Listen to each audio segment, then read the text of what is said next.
with regard to yung shipments that were brought in by the government through PNOC-EC.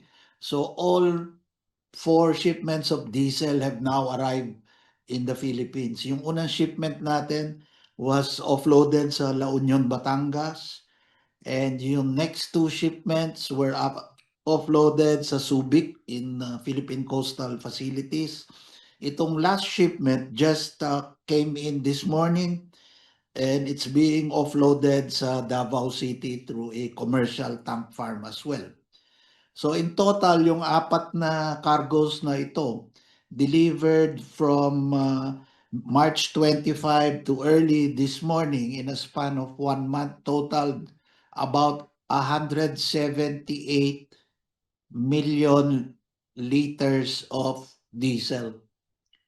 So essentially, that's about 5 days buffer stock. Okay. With regard naman sa LPG, we have confirmed this morning that the vessel has left Texas. It is en route to Panama to cross through the Panama Canal. Ang schedule pa rin niya ay makarating sa Philippines ng by May 20, from between May 20 to May 31. To the end of the month, hindi pa ma-verify until makatawid ng Panama Canal kasi medyo pila sa Panama Canal.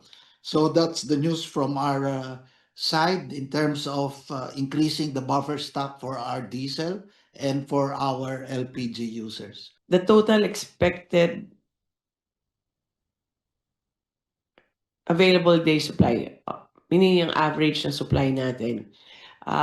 For gasoline, it's 53.91 days, diesel 54.61, kerosene at 168.74 days, jet fuel 70.83 days, fuel oil at 67.55, and LPG at 38.44.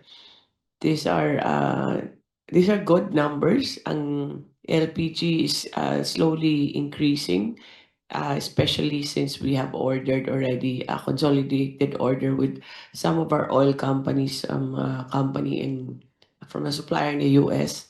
So meron pang tayong in order coming May, and then our oil companies are also ordering. So ang total ng country na average is 54 days, which is a good number because if you order from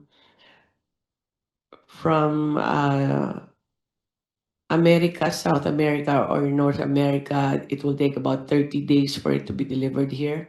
If you order from Southeast Asia or neighboring Asian countries, that's about 15 days maximum for it to be delivered here.